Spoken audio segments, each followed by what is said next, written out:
So good morning and very warm welcome to today's action-packed webinar. Now, why did I say so? Well, you will discover it yourself. Just wait for a moment. Let me introduce our host and moderator for today's webinar, Mrs. Shweta Shalini, a BJP spokesperson and advisor to former Chief Minister of Maharashtra. She is Executive Director of Maharashtra Village Social Transformation Foundation, a Section 8 company of government aimed at transforming 1,000 villages.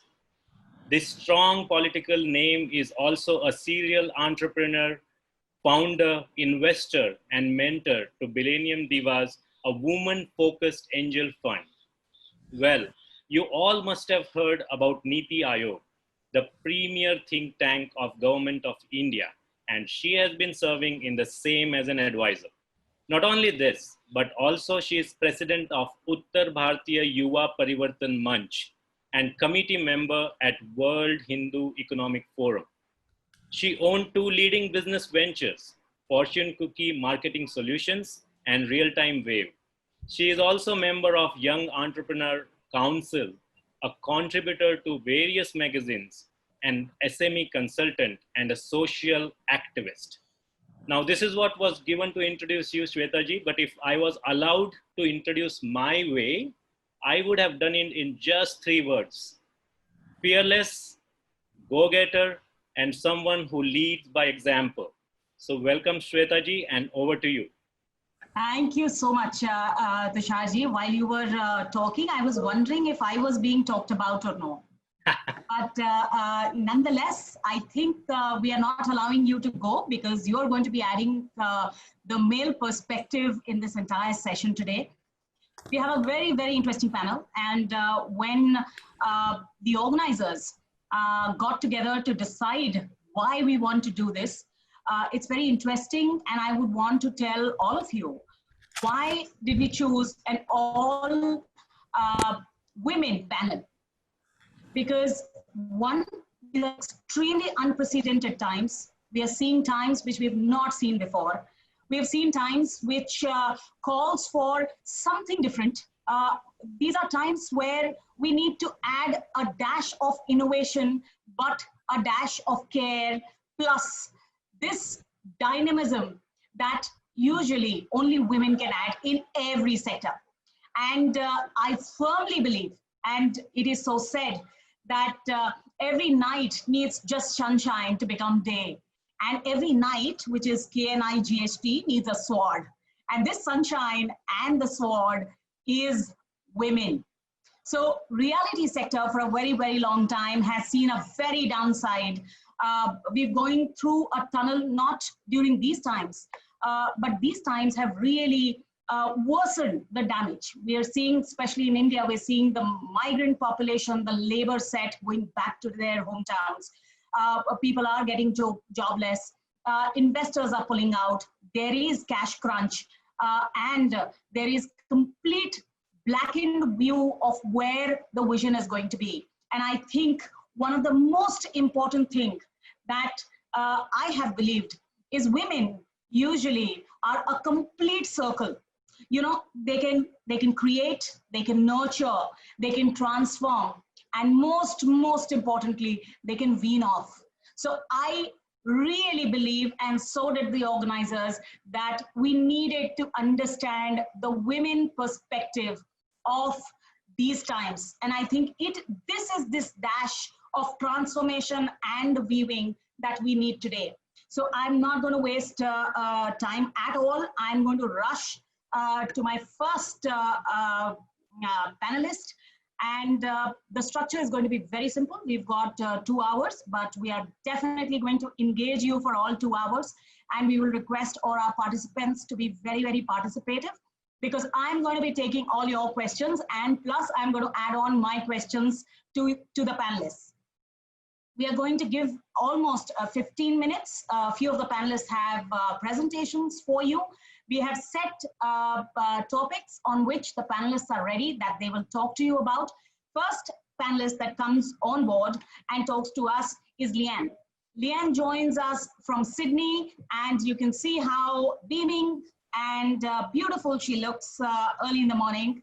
I was just talking to her about New Zealand and Australia and how Australia is coping up with COVID. I think cross-border learning is extremely important because the way globally, and especially in India, real estate is being treated, we need to understand that globally the challenges remain the same. And there are people who are tackling this challenge in a very, very innovative way. So let me talk to you about Leanne. Leanne is the Managing Director of Lang & Simons Corporation in Australia. She's done Masters in Business Administration and has been serving the industry since past 35 years. So she will come with her experience of 35 years. I'm sure that she's not seen these times earlier, and so has nobody else. But these 35 years is going to add on, and with her femininity, I'm sure she will add a real good perspective of what needs to be done now, especially for the real estate sector. The president of the Real Estate Institute of New South Wales, which is the peak body for real estate agents. She's also the founder of a networking group called Real Women in Real Estate. Isn't that quite impressive?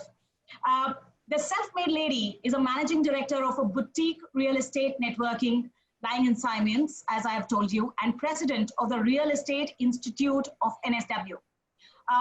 Her overwhelming experience has revolved around the real estate sphere as a whole and wisely covered the services like sales, property management, retail management, and development. Leanne is a multi-award winner who is dedicated towards professionalism. If this is not it, she has also grabbed 2019's Area Award for the most influential women in property. So ladies and gentlemen, we have somebody on the panel who really matters, and that's the learning that you need to take over from her. She is going to be talking about the taboo attached with reality as a profession for women. Is the taboo real or is it a myth? And is it the same in India or across the globe? So I think we are going to get a global perspective and we are going to derive a local perspective out of it as well. So Leanne, over to you. Thank you so much for honoring us with your presence. We are so looking forward to hear you out. Thank you so much for that beautiful welcome, and I'm absolutely thrilled to be here. So thank you for the invitation. In Australia, the wider property sector is the biggest employer in the country. We've got 1.4 million people employed. I know in Indian terms that's not a lot of people, but given we've got about 25 million, it's a reasonable size. About 218,000 of those are employed in the real estate, in the business of real estate, and 57% of those are actually women. But what gets really interesting is the majority of the women are employed in administrative work, in managing property. So 82% of our property managers are women. Only 30% of the women of the salespeople in Australia are women. So 70% are men. And I think that's such a shame because women are naturally fantastic at the business of real estate. We know, certainly in Australia, women are the ones who make the decisions around the home. And nobody can encourage those decisions and understand those decisions like women. Only 37% of our real estate businesses are owned by women. But interestingly, 70% of the women we surveyed recently indicated that they would like to be business owners. And the challenges that they talk to us about in actually achieving those dreams are bullying, lack of respect in the workplace, managing stress, work-life balance, which I don't think actually really exists, particularly in real estate. It's more like a work-life integration, I think. But interestingly, and also the bias of behaviour. So the men not really being prepared to offer the flexibility that so many women need. The other thing that's interesting is that 80% of the speakers at our events around the country, and we have a lot of real estate specific training and conferences like I'm sure you do, 80% of the speakers on stage are men. And so that means that the women are not getting the role models. They're not hearing stories that are like their own stories. They're not having the women that they can look up and aspire to. And that is a real challenge. And that's one of the reasons why I started the Real Women in Real Estate networking group. It's a not-for-profit. It's a passion project, if you like, for me. And it's really about connecting women around the country, around Australia, also in Los Angeles and also in New Zealand, to encourage women to share their own stories and inspire each other to take the next steps, whatever that looks like for them. You mentioned that I am the president of the Real Estate Institute of New South Wales, and that is our peak body. I'm only the second female president in the 120-year history of that institute, which is really, really appalling. So one of the things that I'm trying to do is encourage more women to take seats on boards, particularly our Real Estate Institute board, and then follow that through to become president, hopefully one day. What I'm finding is that so many women don't consider that they have value to add, that their voice actually adds value to the conversation. So they don't put their hand up to be part of the conversation, which is not something that men typically suffer from.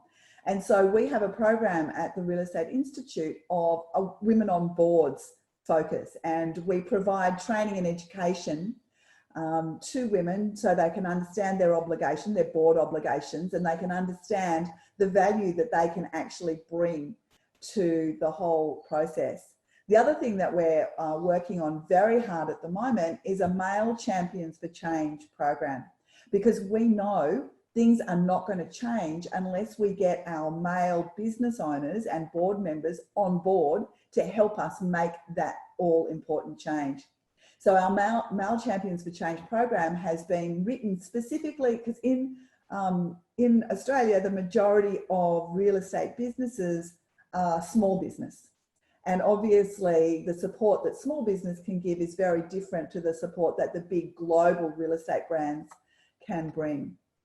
And so our Male Champions for Change program has been written to support women in small business. And we're asking men to sign up for that program, to call out bad behaviour, because it happens. Unfortunately, women are bullied and harassed in the workplace. 52% of women in the real estate industry in Australia have had issues in the workplace where they consider themselves to be harassed or bullied.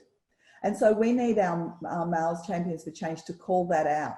We need them to also be supporting having more female voices on stage, because without them, we can't make change. And it's not about empowering women and disempowering men. That's far from what we're talking about. But unfortunately, the way things are right now, men have the louder voice in Australia, and we need those people with the power and with the voice to stand together with all of us to make positive change moving forward. So that's something that I'm absolutely passionate about, and something that we're working really, really hard on in Australia right now.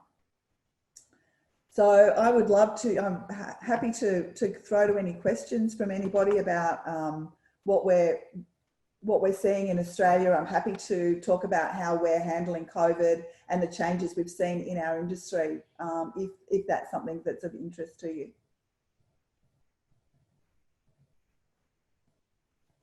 Yes, absolutely, Leanne. We're waiting to hear you. Okay, no problem at all. So we were never actually completely shut down in Australia. Certainly a lot of businesses were, like gymnasiums, hospitality, restaurants, travel, all of those sorts of things were. But in real estate, we were still able to show property. We couldn't have multiple groups of people through open homes at the one time, but we could do private one-on-one inspections. We could do online auctions, but we couldn't do physical auctions. So we certainly found that everything got very stressful and very quiet for a period of time, but very quickly people have been innovative with their technology solutions. So online auctions, online property inspections, online inspections of rental property, lots of really interesting things happening in that space. As of a couple of weeks ago, we really are starting to open up the business again. We still can only travel to some parts of the country. We can't travel across the whole country right now, but we expect within the next month that we will be able to. And we've had a lot of support from our government. The government is spending a lot of money assisting businesses to keep their staff. So there's a $750 a week job keeper program. So people who can't afford to pay, businesses that can't afford to pay their staff, the government are paying for them at the moment. And so our industry is going along quite well. We've still got a lot of buyers in the market. We don't have a lot of properties being sold, but every single week those numbers are increasing. And in fact, last week we had as much property on the market last week as we did the same weekend of last year. So it's, yeah, it would be very interesting to see how things change when the government support is no longer in the market. Great, fantastic. Thanks, Leanne. I think I have a lot of questions, but I'm going to hold those questions towards the end. Okay. So let's move on. Let's move forward. I have a second panelist, and that is Darshana ji. Frozen. So are you there? Yeah, hi. Darshana ji. Yes, I'm here.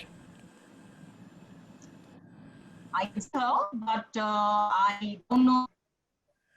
Can you hear me? Say a hi. Hi.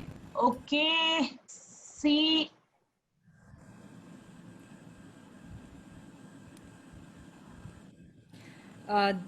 Can you hear me now, Shweta ji? Yes, I can hear you now. Okay. Yes. Do you think we have all the others? Yes, we have everyone here. Right. Perfect. So, Darshana, you're here with us? Yes, I am. Okay, perfect. So let me introduce for all our participants. Let me introduce you and Darshana Parmar Jain is our next speaker. Mrs. Darshana Parmar Jain, Deputy Managing Director of Ishwar Parmar Group. She holds a master's degree in information system from the US. Her initial 12 years of experience scratches from abroad, where she worked in the multinational companies that deal in information systems. Later, she joined hands with her father at Ishwar Parmar Group, a real estate house in Pune with a legacy of 40 years. What's the best part is that she empathizes with the customer needs and delivers the design that aptly meets the demand. I think this is something that comes naturally to her because of her father. I was talking to Darshana ji yesterday, and I quite remember that every time I do something which is socially good, socially aware, there is one call that I definitely get, and that is about father. He has written ultimately many, many books. He will send those hand-signed books to me saying that I love this work of yours, I love this writing of yours, this is something that you did which is fantastic. I think these ethics and morality, come as traditions and culture and in genes. So Darshana ji, you've, I think, picked up the right things from your father, and that shows in the reality sector, because I think these are very, very critical. And in times to come, these are the things which are going to be very important, because finally, the selling of homes is going to be a wholesome process. And especially during these times, when we saw a whole number of migrants going back towards their own homes, the value of what a home stands for you and what it means to individuals is something which is extremely, extremely important. So I think these times need, also the reality sector needs innovation. Everyone is talking about this new term called new normal. And the new normal, I feel, is going to start with innovation and new thinking. And that I'm sure women can add, and especially women with the kind of experience and ethics, and especially the background of technology, because I think tech is something which is going to be extremely important. You are related to smart cities. Yes, I have a whole bit of talking about Darshana Parmar's experience and achievement. She is the chairperson of Smart Cities, Cagaay National, member of Managing Committee of Cagaay Pune, founder chief patron of JITO, which is the Jain International Trade Organization, deputy manager director of Ishwar Parmar Group, her own company, and chairperson of the Smart City Cagaay National. Why is Smart City Cagaay National important? Because Darshana comes from a tech background, and I feel moving forward, tech is going to be the nervous system of change, and nobody better than you, Darshana, to talk tech-driven change that we are going to see. So please talk about innovation and the new normal in reality. And can women speed it up? Thank you so much, Darshana ji. Thank you, Shalinji. Good morning to everybody. Thank you so much for having me, inviting me to share my views here. It was really nice to hear Leanne's view and of what's going on in Australia. The scene is a little different here in India, though. We had a really long lockdown, and it has impacted business tremendously in all sectors. And real estate was already struggling even before the lockdown. So for a little bit of introduction for Leanne's sake, my presentation talks about different asset classes. I have not included commercial and affordable housing as an asset class because that is what is the norm. I'm here to talk about innovation and what is coming forward, what I see as the new normal, and that's what I'm going to try and cover. I'm no Pandit here, so I'm just going to speak from my experience within my company as to what I have seen and the changes we've adopted and what has helped us survive and thrive.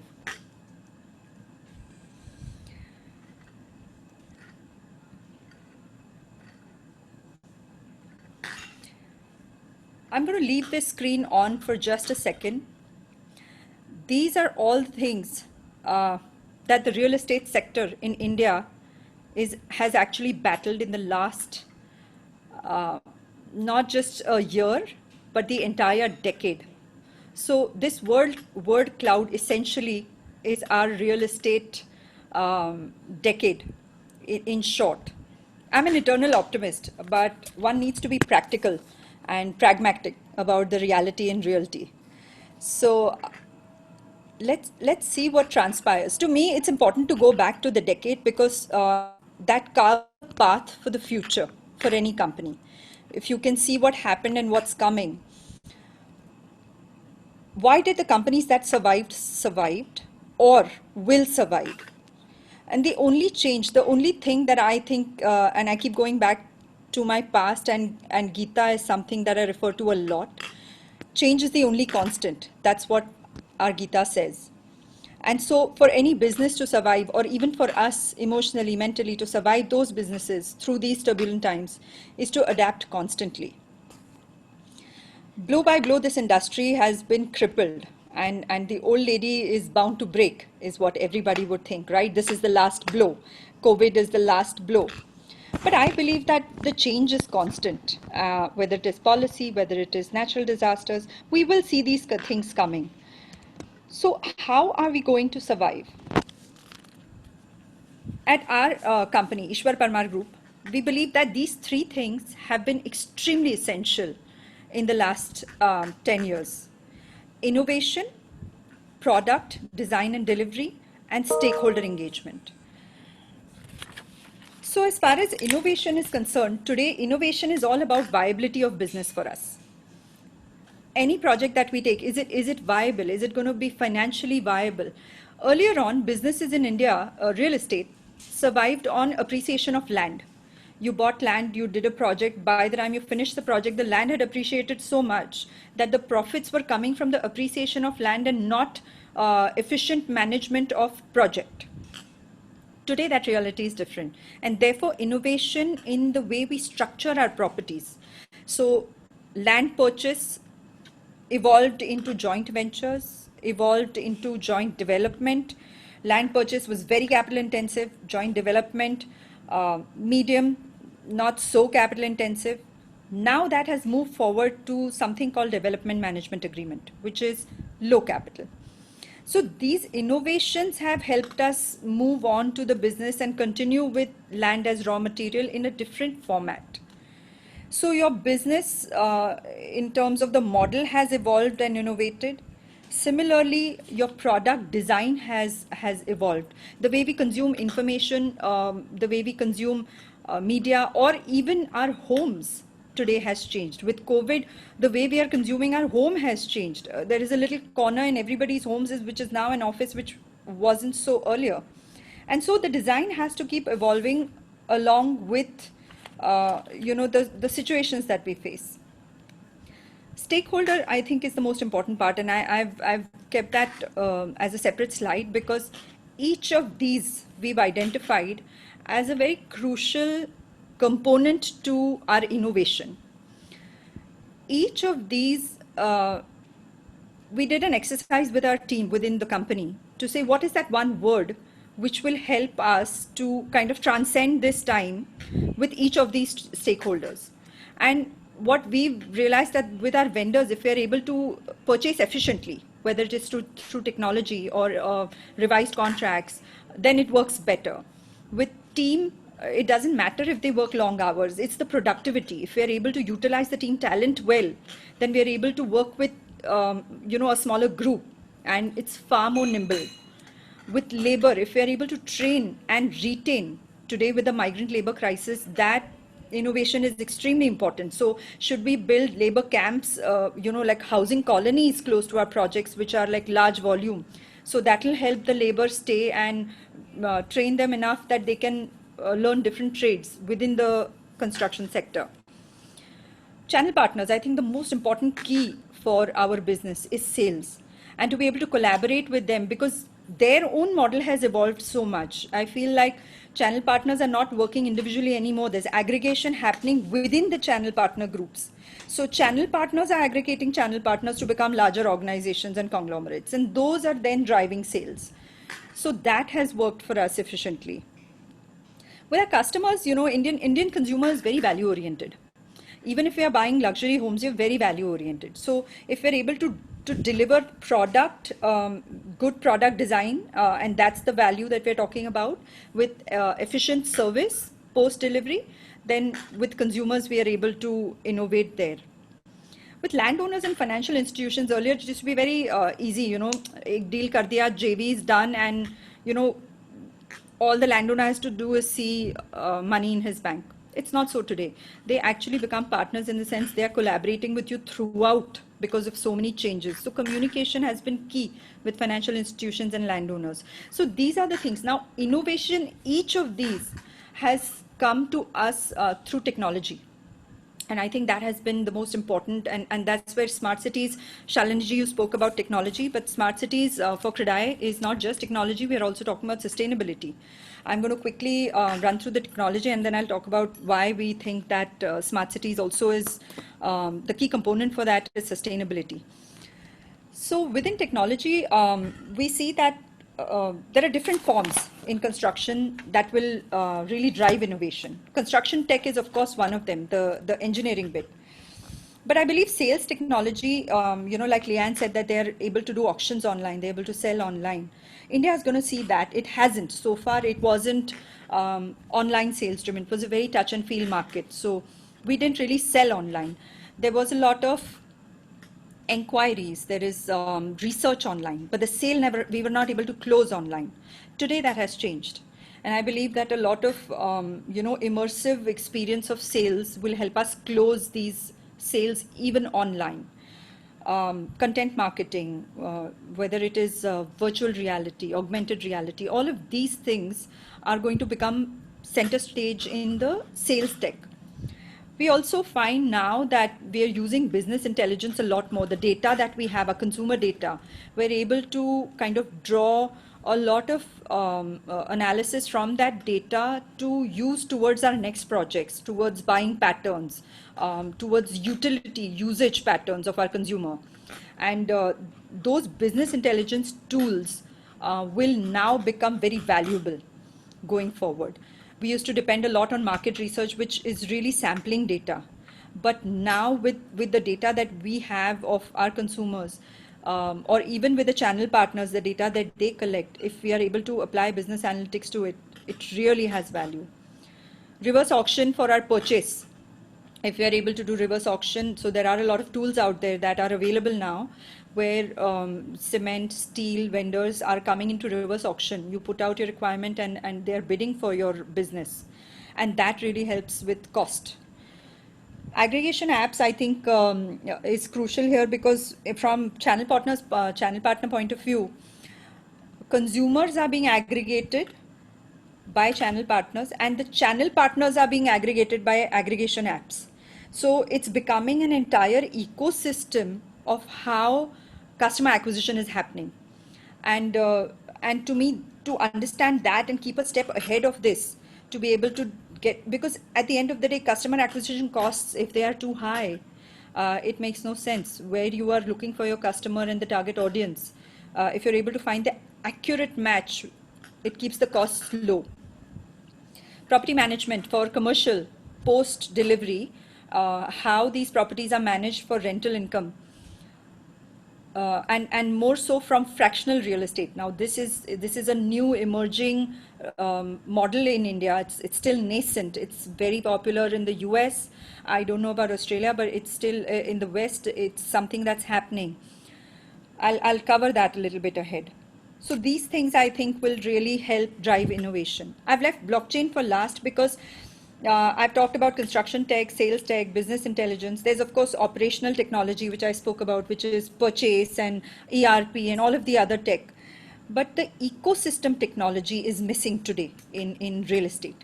And blockchain is that one technology which I think will kind of bind the entire ecosystem, whether it is bankers, vendors, your landowners, your customers, all of them on this one ecosystem. And I think that's where we are headed towards blockchain. It's the whole decentralized ledger. I'm not going to go into that technology, but I think that is of serious interest to me. So this was my take on prop tech and how innovation in technology is going to go forward. As far as asset class evolution in the last decade, from what we've seen is, of course, the commercial and the housing market is as good as it is. Affordable housing will continue to see a rise, but these are the asset classes which I think will really take off. And we have seen a little bit of traction in the last 2-3 years. There's been a lot of talk and companies around these models. But warehousing and plotting, these are two things to watch out for, largely because of now with COVID, the advent of manufacturing and the whole Make in India push that the government is doing, manufacturing companies coming either from China or otherwise. The push for manufacturing in India will increase and therefore warehousing, in my opinion, will do really well.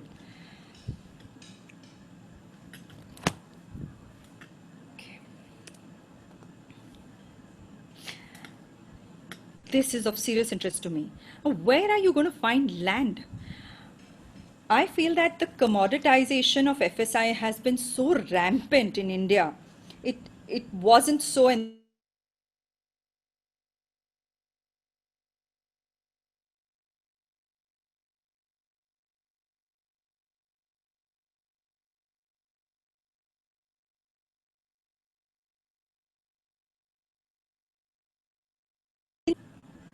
I feel that Bombay, obviously redevelopment is huge, but I think for Pune also, Pune, Delhi redevelopment, whether it is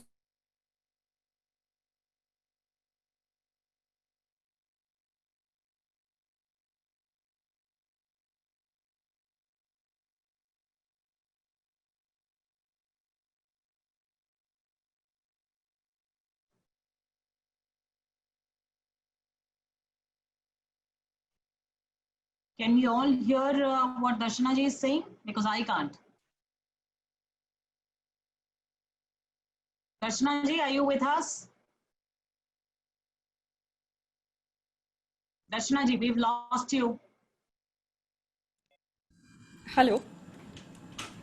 Yes, yes, you're back. We were talking about redevelopment. You were talking about redevelopment, and that's a bad topic to vanish on because that's important. I'm sorry about that. So, redevelopment, yes. So, I believe that redevelopment will be key because there is no land in the cities anymore, and we are going to turn to redevelopment of old properties, vadas, slums. These properties will become premium, and that's what developers will go after to acquire. I was talking about sustainability, and I don't know how to go back to that slide. Okay, here. So these will be the differentiators for the companies that are able to adopt tech, and the companies that are able to create sustainable habitats. And by that, I don't mean a lot of green technology or a lot of green. I feel like, you know, the design methodology that you adopt to create your homes, to consume optimal natural resources, not just to be able to consume that, but if you're going to, let's say, have STPs and WTPs and all of these in your projects, post delivery, you have to be able to educate your consumer and, you know, do the post delivery training for them to be able to use these products and live the sustainable lifestyle that you are creating for them. I find that a lot of developers do really good projects, but the people who are living in them are not able to utilize those as well as they were meant to be. So to incorporate these buildings, you know, I find going forward, like within the natural habitat, if we are able to create buildings within the natural habitats and not plant trees in the buildings we create is the way forward. So we are going to have to like be in tune with our urban landscape, urban nature, how we are going to incorporate. Urbanization is inevitable. You can't say stop building, but it's about how we are going to incorporate, you know, our nature and buildings together to be able to create those cities that can survive long term for our children and have something for our children to look forward to. This is my take on what's going to come forward. A lot of us are sitting on land assets that we've bought as raw material, and you know, which was gold. REITs, of course, is nascent in India, but I think it's going to go in a big way. Shared ownership, which is fractional ownership. There are already a couple of models within India. It's still kind of finding its feet. There are laws that need to be changed and will need to come around it. But shared ownership will become, I think it will go really well, because for commercial, the entry point is too high. I feel the entry point for an investor is too high for a commercial real estate, and therefore shared ownership will do well there in the commercial. Rental properties, as in rental housing, today it's not really an asset class that people invest in, but I think that the government is getting their rental housing policy will come in, and once that comes in, this is something to look forward to. So now is the time to start planning these things for developers. If you want to really innovate and get into different asset classes, these are the things you want to think about. I'm going to end my presentation with this. Somebody sent it to me this morning on WhatsApp, and I really believe that if you're going to wait for real estate prices to fall, this is what's going to become of you. So it's my little take on what I feel. So Okay, Lian, in great. India, Thank you, Darshana ji. Makan, roti kapda makan is the very bare minimum that any person needs, and makan is going nowhere. So real estate is here to stay, and it will not just survive, but it will thrive. Thank you so much. Thank you, Darshana ji. And please do remind me, I have a question, and a very important question on that one forward that somebody sent to you early in the morning. So, and I'm going to remember to ask that question to you towards the end. Certainly. Thank you. Well, great. Thank you, Darshana ji. It was fantastic. And thank you for all the insights. Some of the things like reverse auctions was news to me and new to me as well. So thank you extremely so much, because that's learning for today. Our next panelist is young, beaming, looking extremely beautiful in pink. Don't go by her age, because when she opens her mouth, you're all going to be surprised, like I was when I first met her. So we have the young and dashing Gunjan Goyal next. She's the director of Goil Ganga Developments. She's young and creative mind who has secured a degree in design and management from Parsons. Her artistic and innovative blend has given a whole new identity to the basics, thereby reforming the brand Goil Ganga. She is a true inspiration for those who strive to achieve more and are a powerhouse of talent. Gunjan runs the media and marketing department in the company and aims to give a new and innovative face to the designs and has been constantly working towards the same. She is also an active member of the working committees of the real estate organization Cagaay. She has also been the chairperson for Young Indians Pune chapter 1920, a subsidiary of CII. There's also so much of motivation that all the young want to make it big people in reality can take from her. But most importantly, I think she is a fantastic human being. She is striving for more. She is trying to make her own space. And I firmly believe that young minds can make all the difference. So I have to hear it out from you, Gunjan, as to how women can make better marketeers. And I personally feel they're not better, they are the best. But how do you think they can be better than the best? So there you go. The stage is all yours. By the way, people, just to interrupt you, we are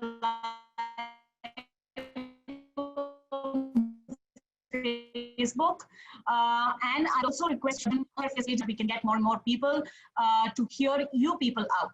Thank you so much. Thank you so much for the warm welcome, and truly honored to be a part of this dynamic panel.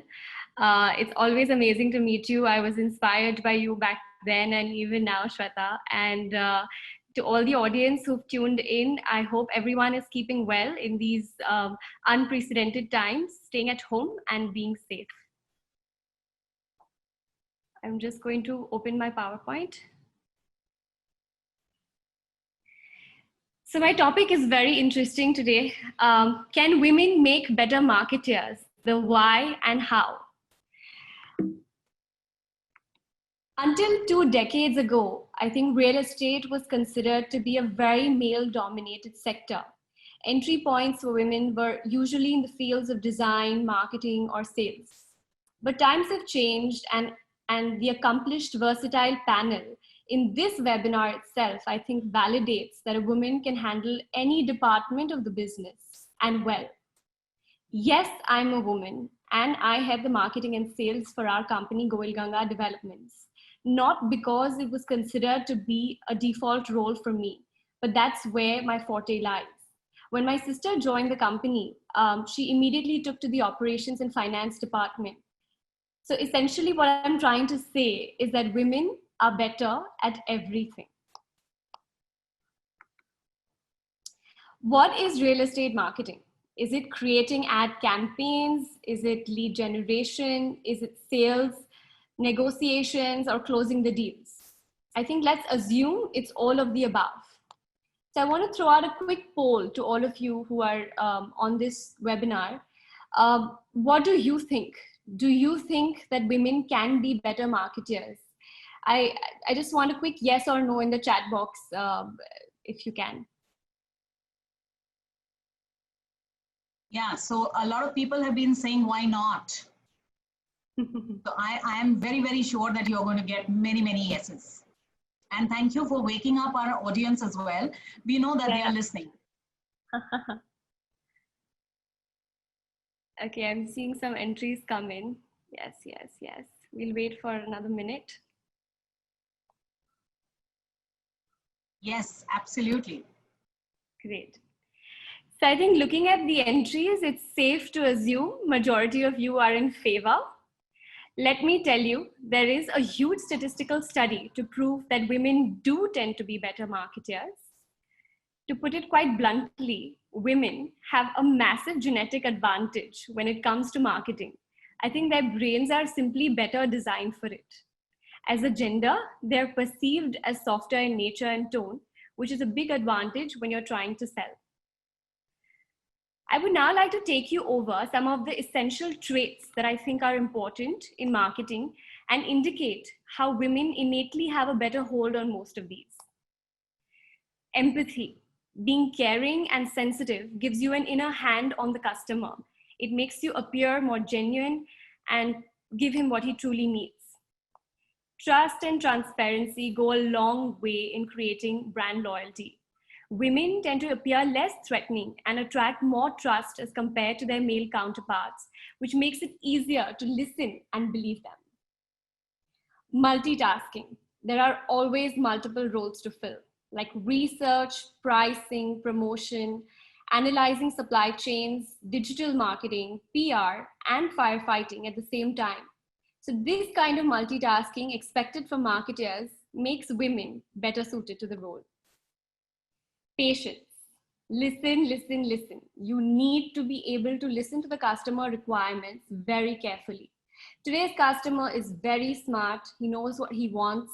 So it's important you listen and then propose something unique, which sometimes they don't realize they need. Analytics. Women tend to be better at analyzing quantitative and qualitative research holistically, thereby enabling them to reach intuitive insights that can help move brands forward. Men, on the other hand, usually favor quantitative facts while neglecting qualitative feelings. Attention to detail. I think small details can be the biggest game changers while implementing brand strategies. Every brand is unique and an identity can only be created by the detailing. Women seem to be better at understanding and utilizing these small details of a brand to help differentiate it from others. Lastly, presentation. Being straightforward in your pitch by using simple, relatable language humanizes you and makes you more trustworthy to the customer. Tell them a story they can't say no to. And we all know women have the innate ability and art of storytelling. But according to me, it boils down to the left brain versus the right brain theory. I think women tend to be dominated by their right brains that give them a higher level of intuition and creativity, whereas men have a stronger hold on their left brain, which makes them more analytics oriented. So I think the ability to marry intuition and analytics, that is to integrate the understanding of what is important to the consumer and measuring how important these variables are essential to a successful marketing strategy. So women, we may be better, but teamwork is still a must. I think being in this field for almost a decade now, I'm of the strong opinion that anybody can reach out to anybody at a human level, woman or man. The skill needed to be good at marketing is not about talking, and it's definitely not about being of a particular gender. I'm now going to share some key thumb rules for all of you aspiring marketers out there. I think the biggest one is to focus on while marketing is to be a good listener to what your consumer actually wants. Some may argue that consumers don't know what they want and can be easily manipulated to buy your product with the right kind of sales pitch. Where that holds true sometimes, I think most often it's of utmost importance to customize your pitch to match his needs. Relatability is key to help a marketer sell a product better. My constant advice to my sales and marketing team is to always spend the first 15 minutes, if not more, to understand who his customer is, what they are, what their family needs are, where their interests or hobbies lie, what upgrade aspirations they have, and whether they can be accommodated in their budget. Until he cannot truly understand these pain points of a home buyer who's looking to buy a home in a particular project or location, you can never deliver the perfect sales pitch. A parrot sales pitch is most likely to fall on deaf ears, and no one has the time for that today. So I'd quickly like to conclude that balanced ecosystems will always prove to be more long-lasting and beneficial to all of us. My true inspiration, Michelle Obama, says, let's invite one another in. I think then we can maybe begin to fear less, to make fewer wrong assumptions, to let go of business and stereotypes that unnecessarily divide us. Maybe we can better embrace the ways we all are, because we're all the same. I don't think it's about being perfect. It's not about where you get yourself in the end, because there's power in allowing yourself to be known and heard, and using your authentic story in your authentic voice. There's always grace in willing to know and hear others around you. And now I think it's wonderful to see how many firms are actively placing women in leadership roles, because they have identified their distinctive skill sets, their detail-oriented outlooks, and life experiences that expand company visions and always yield on-ground results. So the future of women in real estate, it is extremely bright and transformational, and the world has just got a glimpse of what we can do. Your story is what you have and what you will always have, so own it well. Thank you.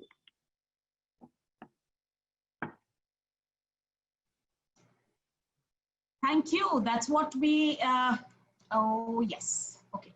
So thank you so much, Gunjan. I knew that your perspective is going to be very different and your perspective is going to be new. I have a few questions on that, but again, as I've been shelving everyone's question, I'm going to be shelving yours as well. Our next panelist, we are behind schedule, but I'm not going to let go of any of you. Our next panelist is very, very interesting, very, very self-made. I'm going to request Neetu. Neetu ji, we have you with us. Do we have you? Yes, you do. Yes, yes, we have you. So we have Neetu Singh, the country principal of Asia Pacific Real Estate Association. She holds a master's degree in business administration from the University of Mumbai. She's a strong personality and a representative of real estate industry voice and infrastructure community to the various decision makers who own statutory authorities. She has been connecting the industries to salient stakeholders and works hard in achieving a risen profile of Indian real estate industry amidst the investors. Ms. Neetu Singh's experience spreads vast in the field of business development and marketing experiences in client relationship building, analyzing the market, formulating marketing strategies in different industries from software, financial services, healthcare to real estate. Her wide and wise experience is strongly backed from K. Raheja Corporation, National Health Services, NHS UK, and India Life Capital. Today's topic is very, very interesting for Neetu. And it is also something which is extremely close to my heart, because for years I've been thinking that, and of course one of our panelists said so, that the decision of buying homes always lies with the homemaker. In fact, as I go to empowerment summits, I always say that empowerment is not a concept for India, because our women were always empowered with making the right and most important decisions. Then why did the homemakers never travel to become home builders? Now, this is a question that we need to ask ourselves. And because you are the women who've broken the trend and risen the bar and set the mark for all the others, we would like you, Neetu, to talk about why can't we see more homemakers and home builders, and how, of course, you and us and the entire ecosystem can make way for them. Well, thank you so much, Shweta. So over to you, Neetu. Thank you so much, Shweta, for this kind introduction. Yes, I'm here. I'm here. Well, first and foremost, I would like to thank CAGAAY for welcoming me to this forum and for your kind words, Shweta. And I would also like to acknowledge Moreji for inviting me, and to also acknowledge Masroor's efforts for putting this panel together. Well, my topic is really very interesting, and like Shweta ji said, that it's close to her heart. It's on, why can we not really clear the way for women being home builders? The first time when I heard this topic, what came foremost in my mind is, what's really stopping the women? So let's get cracking on to some fundamental issues, or rather fundamental questions. Is it really about the industry, or is it about the entrenched gender bias that the women have to deal with? So let's understand historically, due to the socio-economic fabric of any country, there has been disparity. But the good news is that it's dwindling since mid-20th century, although it's still very much there in the system. Just because women rear children does not really warranty the industry to have this bias inbuilt in the system. Or is it the woman herself, holding herself back and really hesitating to question the status quo? Well, all of you must have heard about Deepa Malik. What really stopped her from winning all the medals? She's won 58 national medals, 23 international medals, the Rajiv Gandhi Khel Ratna Award. Well, not even her physical disability, really held her back. Whereas us, the able-bodied, are still really restrained with our own thoughts. That's my favorite, Flight Lieutenant Avani Chaturvedi. Well, she's really inspired the young women to fly the MiG-21 Bison, which is known to have, the highest takeoff and landing in the world at 340 miles per hour. Shattering the glass ceiling is Geeta Gopinath, who's been appointed as the first woman as a chief economist at the IMF. Well, let's think, what really held back these women? Was it really the industry, the buyers, or the women themselves? I don't think so.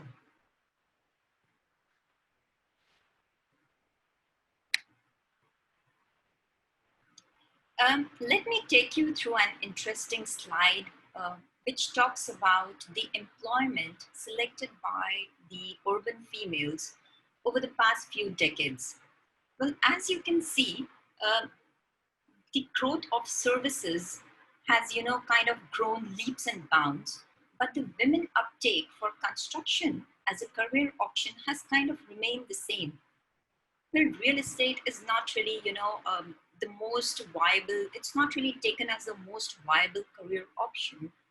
But recently there have been many government initiatives like the Housing for All, then you have the Housing for All, RERA, the regulatory reforms which have come in, the smart cities initiatives which was spoken by Darshana ji as well.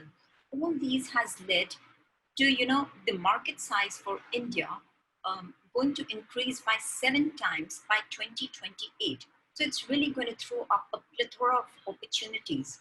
In fact, I must make a mention here that the National Skills Development Council of India has kind of predicted that there is going to be a need for 66 million core professionals by 2022. So that's great news for all of us. And honestly speaking, real estate is not really just about brick and mortar.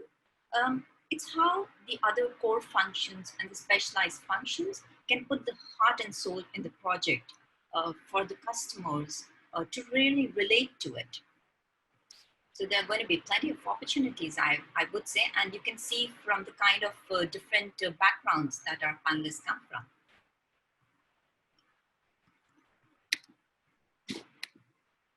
Well, that gets me back on my initial question. What's really stopping the women? What is it that we as a society can really do to facilitate the moving of women into the construction and the real estate sector? Well, if you see, there have been really systemic barriers within our system. For instance, like for a woman to choose a career option, it's deeply influenced by her family, the kind of social status that she has, her education, and the marital status as well. So honestly, getting into the workforce is not really a sole decision of the woman. So what can we do to help her? Well, there could be targeted interventions by all the stakeholders of the society. For instance, the government, rather than just having policies in place where, they just have to allocate a percentage of GDP for the women, there should be gender-based targets for skill training the women. We really need to think through the corporates, like, reorienting the diversity programs. It should not really, again, be a quantitative and a number game, but the hiring should be across the leadership cadre. Well, the next is why there should be, I would say there should be a conscious, a real consciousness to create, or rather move away from the notion that, there are certain jobs which are only for women. And the notion that women are only secondary earners, that we really need to get over it. As a civil society, we really need to influence the attitudes and choices. I would say we need to sensitize the Generation Z on equality and create an ecosystem for the women to really flourish in it. Well, what's really holding back the women? What do you need to do? The way I think is like each woman is an achiever in herself because of the kind of multitasking that she has to do throughout, the work-life balance that she's able to create, and really honestly setting the priorities correct within her own set of circumstances. So let us not really value let us not really, kind of put more importance on the limitations that we have, but really value the abilities and really challenge the status quo. Well, this is something that Shweta ji mentioned initially, and I really believe in this as well, that a woman is a full circle. Within her is the power to create, nurture, and transform. So I would say, be what you want to be. So thank you so much. Thank you. That was most essential and extremely apt for today's discussion. The next online is Divya ji. Yes, can we have you here with us, right? Divya ji, you can hear me? Yes, I can. Perfect. So one of the things that I've been hearing throughout this COVID period is cash crunch. Everybody is talking about cash. Everybody is talking about investments. Everybody is talking about divesting. And of course, a lot of these builders are now talking about investment opportunities by the so-called VCs, LPs, and so on and so forth. So ultimately, it all boils down to valuation. And I think we had to have an expert of valuation on our panel today, somebody who could tell us that post this era, what is it that we are going to be seeing? What is it that we are going to be understanding of a simple term called cash, control, and valuation? So let me introduce our next speaker, Divya Sheikh Maggu, to you. She is the Director, Valuation Services for Colliers International, which is a Toronto-based organization. She is a proud MBA in finance, which we all expect, as well as a registered valuer. She's a real estate, by the way, she's a valuer from RICS UK. And for a very long time, before I became an entrepreneur, I didn't know how valuable a valuer is. So now I know it, and I'm sure all our participants know this. She's a real estate consultant and a holder of valuable experience in this industry. Her work has been a witness of variation on the industry. Ms. Divya Sheikh is well versed in advising on feasibility and development consultancy, valuation of assets, and conducting real estate investment analysis. She has been struggling hard and proved her work extensively on consulting and valuation assignments across cities in the West and South India, across assets, including townships, SEZs, IT parks, hotels, industrial properties, logistics parks, integrated developments, and organized retail spaces. And I know it's a very, very, very difficult job that you do. Another very important thing is that a lot of women love to stay away with jobs like this because they feel that, numbers and women don't go together. And this is also a set pattern thought process trend in the industry. And Divyaji, congratulations. You are not only breaking it, but today, please share with us, why do you think the post-COVID world will see a different light? What is going to be the new normal in the valuation and the investment industry, and how women can get their value on the table? Over to you, Divyaji. Thank you, Shweta ji. It's a pleasure being here, and a very good afternoon to all of you. We've heard some interesting takes from different perspectives of all the panelists here today. And like Shweta ji mentioned, valuation does play a key role across all asset classes. However, a lot of it is dependent on how each asset class is shaping up. So without further ado, I will get on to my presentation, where I'm going to cover different aspects of real estate and how the impact has happened. Just give me a second.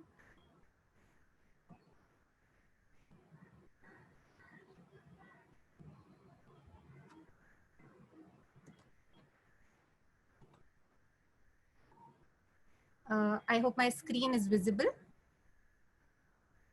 Yeah, so we're all aware that the real estate construction industry in India has been the second largest employer after agriculture, and is therefore very critical for the country's economic stability.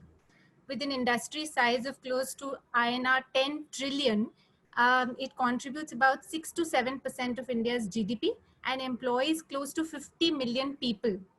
Also, being a core sector, there are various industries that are dependent on the construction activity in India. So given the current situation, the sector is expected to face a simultaneous reduction in both supply of new properties as well as on the demand side. As seen in other countries across the globe, India is also trying to respond to the challenges of the post-COVID reality, which has come to define a new normal for our economy and society at large. While there are segments that have been badly impacted and resulted in a dip in overall market sentiments, as the situation moves closer to normalization and we're seeing lockdown easements and things have started moving towards the positive, a recovery process will speed up rapid traction, and it should also bring in new opportunities within segments of real estate. Divya, sorry to butt in. I guess no one can see your screen. Oh, I'm so sorry. Is that visible now? We can't see your screen. Okay, just give me a second. Yeah. Is it visible now? Yeah, it's now, Divya. Okay. I'll just, I don't know if, okay. I'll take it into slideshow mode.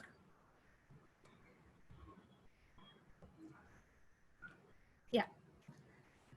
So we just spoke about the high level statistics. Now, apart from the economic changes that we've heard, read, and understand that the sector is going through, there are a number of societal changes with respect to how we live and how we work, both at home and at office, which I believe will throw up a new set of opportunities which will impact us as individuals as well as the economy as a whole.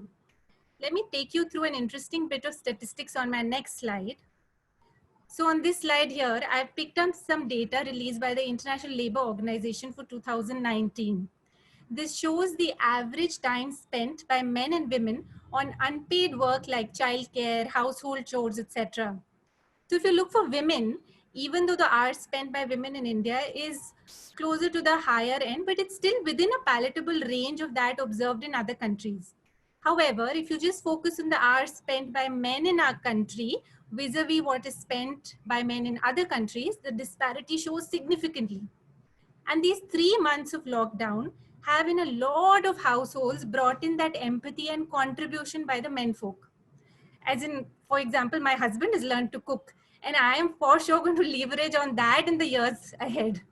But jokes apart, this mindset change is at least in a few households of jointly sharing some responsibilities should prompt a welcome societal change for women to explore opportunities, either do more in what they're doing or probably take up some more stuff in terms of new opportunities. I'm not saying that we'll see a drastic change, but it's those small triggers which are required, and this is probably one of those. Like Gunjan mentioned, real estate as a sector has been very male dominated since it's always been associated with strength, aggression, survival. However, with growing competition and foreign players coming into the market and moving towards a more organized way of working, creativity, uniqueness, and emotional appeal now play a big role, especially in the residential segment. And the natural flair of multitasking and ability to handle client relationships well has brought in women in all aspects of real estate. I'll just quickly run you through each segment of real estate. So talking on the residential front, it is likely that people may defer some home purchases this year till they're able to achieve stability in income levels or resumption of business activities comes into picture. Many home buyers may consider postponing their decisions with the expectation of price correction. We've already started seeing a slight softening of prices in certain projects, even by larger players. And so primarily this is being done to spur demand. And once that picks up, the momentum will go on. Developers will look at deleveraging, and those with strong balance sheets and good corporate governance are the ones who will come out well. We will see a spur in consolidation activity, especially in this segment of real estate. Affordable and budget segment is likely to see maximum traction, and that we're all aware of and acknowledge. And most of the interest from buyers will be from an end user perspective. And since we're talking today from a woman's perspective, being a woman home buyer or owner is clearly an advantage as well, given the numerous incentives offered. There are property tax incentives for a woman buyer, along with concessional stamp duty on property purchase in some states. Most leading banks offer home loans at a lesser interest rates to women buyers. And we've clearly seen that shift in pattern of buying in women. And, you know, as opposed to the earlier scenario of women being decision influencers, which was across all households, Indian women are now highly empowered and have become independent decision makers in home purchase. And with increasing number of working women and women growing financially independent, property purchase has clearly entered the investment portfolio of most working women, and this trend is here to stay. Talking on the office market scenario. So 2019 saw a record leasing activity across the country in the office segment, and this segment has been on a growth path. In the absolute short term, we may see a delay in decision making by occupiers, which could lead to a subdued leasing. However, this segment is expected to bounce back much faster, especially in locations with low vacancies and good tenant occupancies. We may see a drop in supply this year owing to delayed construction on account of lockdown, but clearly that's not really going to impact the sector so much. Co-working or flexible workspaces, which has been the flavor of the season in the recent past, will get impacted slightly because a lot of their occupiers of co-working spaces have been largely mid-tier or smaller companies whose businesses have been impacted to a large extent. So that bump up or push here will be required, which could be from rent reduction and other things which could come into picture. And so that was from an uptake. REIT listing is again something that was spoken about. And the first REIT listing and the success of that REIT listing, other developers had started gearing up for the same. However, those plans will now get pushed to a minimum of next year at least. This is from the uptake perspective. Now, there is a qualitative angle which all companies are looking at. And because of the sudden lockdown and implementation of work from home across companies, some companies were geared up for the change, but for some it came as a shocker, but they also slowly adjusted and adapted. But what this has done is that it has prompted a lot of corporates to now look at enhancing technology within the workspace to be able to realign and at the same time evaluate cost optimization, which has led to the need for efficient space utilization given the new social distancing norms. In fact, workplace wellness, which was talked about, is now being given top priority across commercial establishments. We touched a little bit upon this earlier in terms of the societal changes, But if you look at the outlook of a lot of organizations regarding work from home, is also changing from being a complete no-no and being considered a luxury in the pre-COVID times. It's moving towards a more practical approach of understanding that at times it is a necessity. It could be a necessity from the corporate side, or it could be a necessity from the personal employee point of view. But clearly this changing mindset will bring out a change in how we live and how we work, and will have a direct impact on residential purchases as well. I'll leave that thought there and move on to industrial and warehousing. This sector has been on a growth path, and the current situation has probably fast-tracked that growth. Online and delivery-based retail models have been clear gainers in the last few months. The need to reduce delivery time is increasing the need for last-mile delivery centers, and most of these are city-centric. So we're going to see a difference there also in operations. And these digital channels are expected to have sustained growth, and this category would probably witness maximum long-term mileage from the current crisis. Some of the other sectors which are likely to see continued demand for warehousing would be pharma and healthcare, apart from, say, FMCG.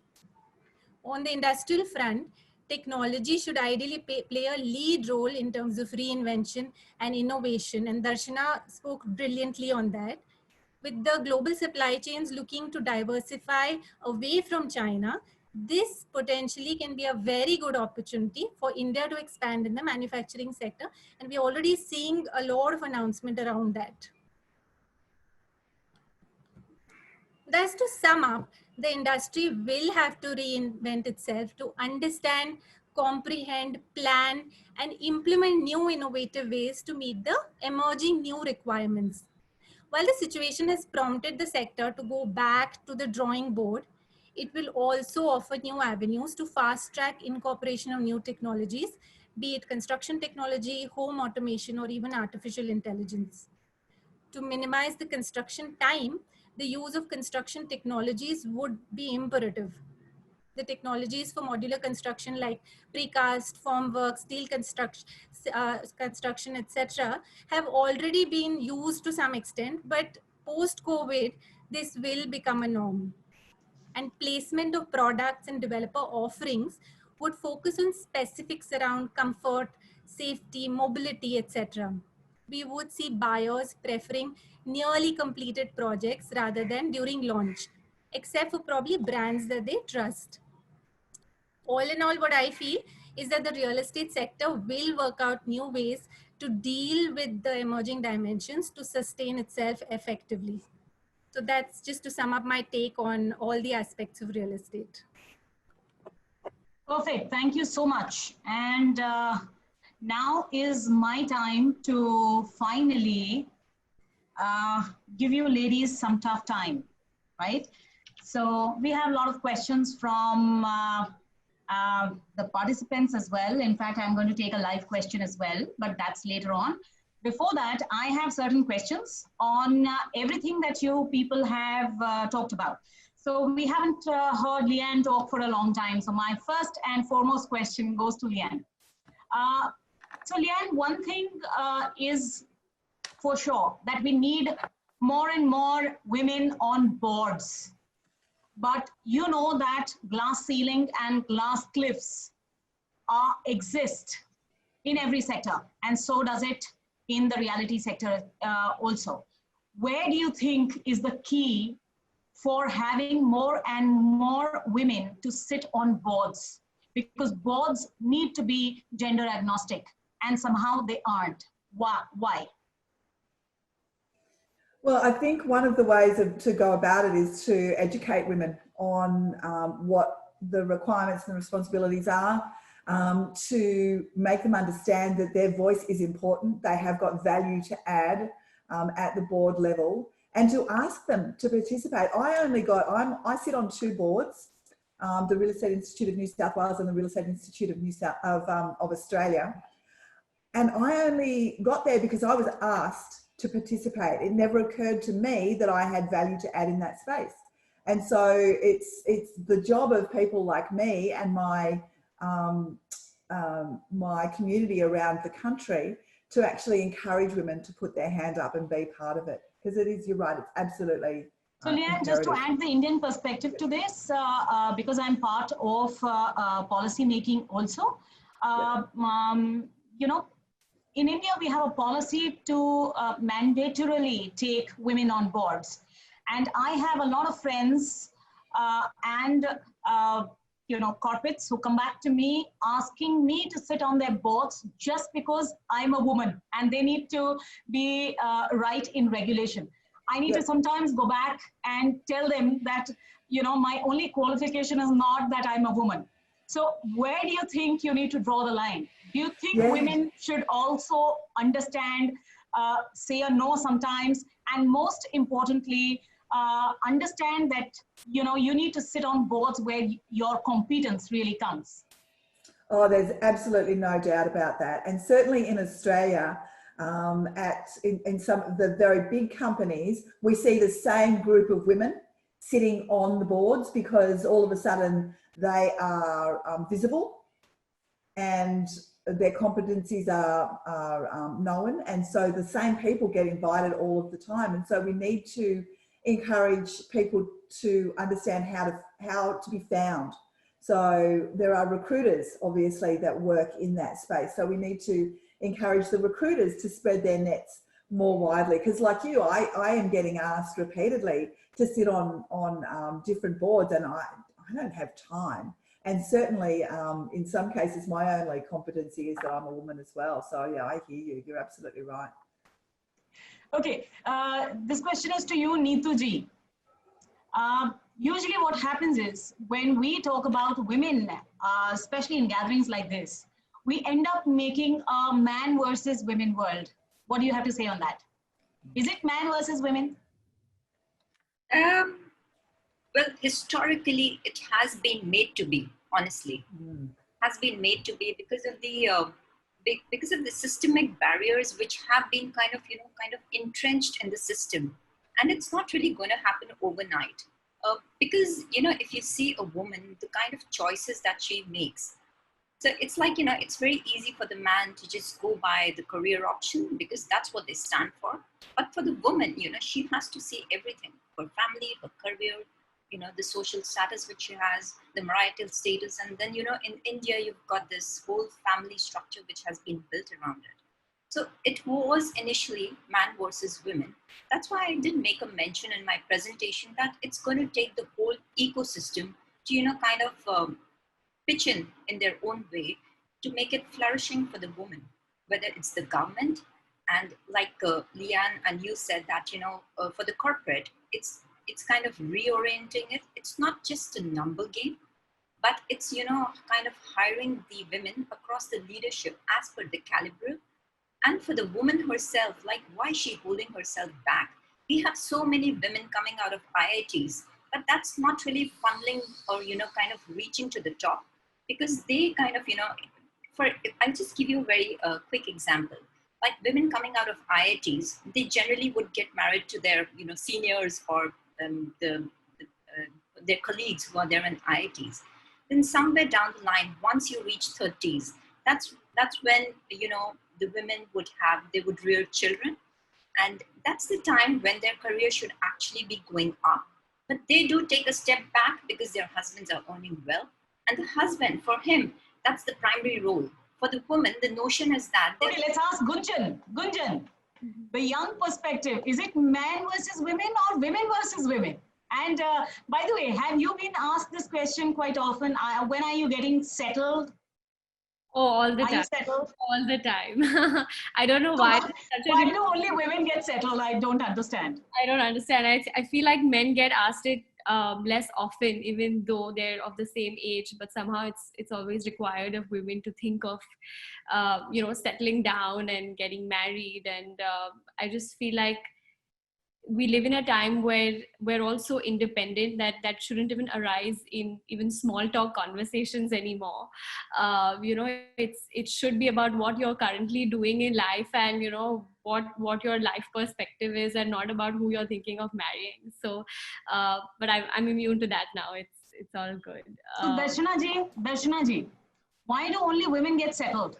I mean, I always say this to other women, never get settled. In fact, I will say this to men because you should never get settled in life.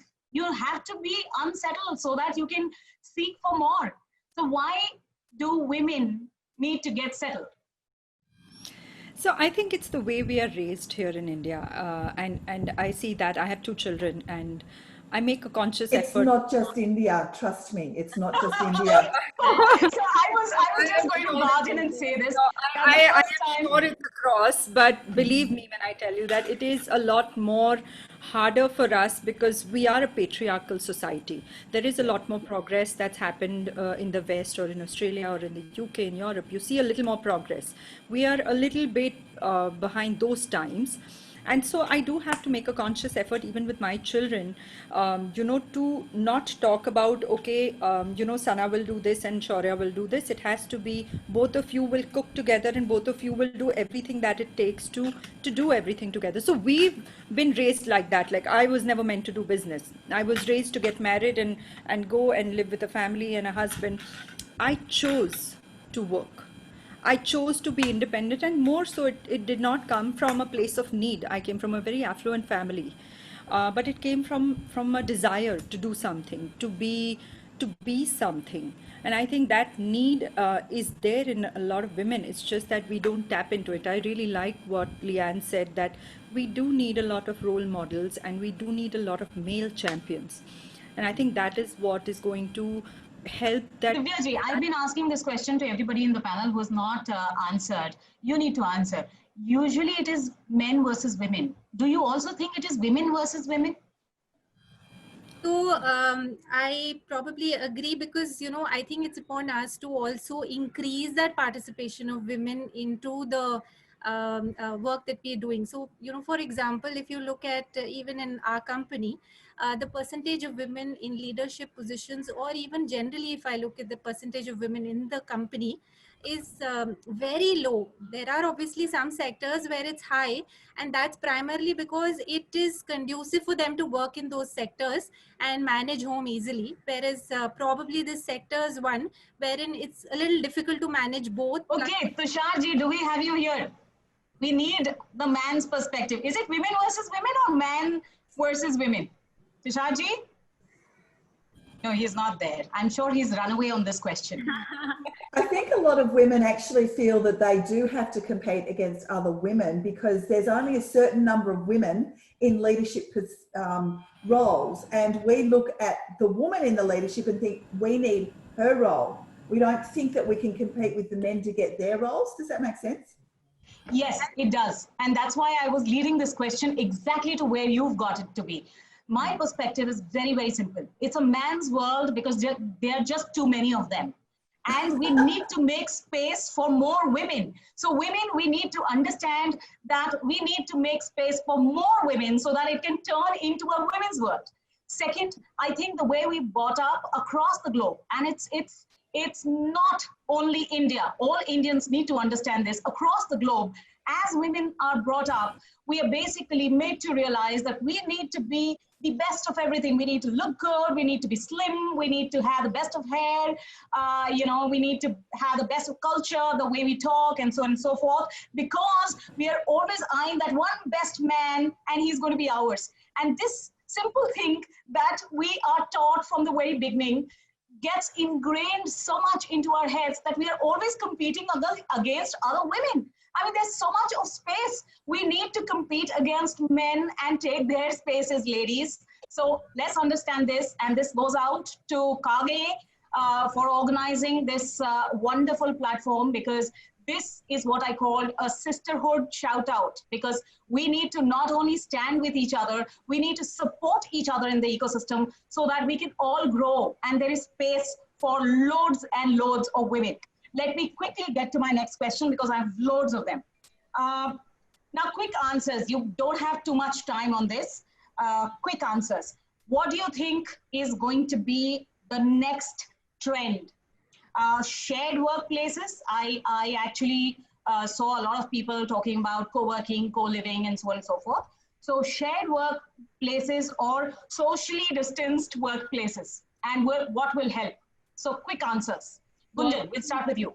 Work from home, socially distant workspaces. Good. Divyaji. So I believe it's a mix of everything that will play, but social distancing at workplace will come into picture a lot. And, okay. My question to you, Neetuji, is do you think if there are two people in the panel who are agreeing that social distancing is here to stay and so is COVID, then do you think this is going to increase the sale of commercial spaces or it is going to reduce? Well, see, it's going to be in phases. So initially, it's going to be a mix, which means the commercial spaces, the uptake would be slow because people would want to wait and watch. And slowly, once hoping we get the vaccination in place, I think things would, kind of turn down to normal. That's what okay. So don't you think that there could be a thought process that because now we need to distance apart two people sitting in the commercial workspaces, so we will need larger spaces? Well, that's what I said. So initially, it's going to be a wait and watch, wherein people would be refraining from going to office, and so would the commercial setups. They would not really want the people to come in, and whoever would come in would, again, they've got this rule of, doing it on alternate days. So it's going to be a natural and slow progress, I would say. Perfect. Darshanaji, RTM or ready to move houses or work in progress houses, WIP houses? Which one? Take your pick. Homes.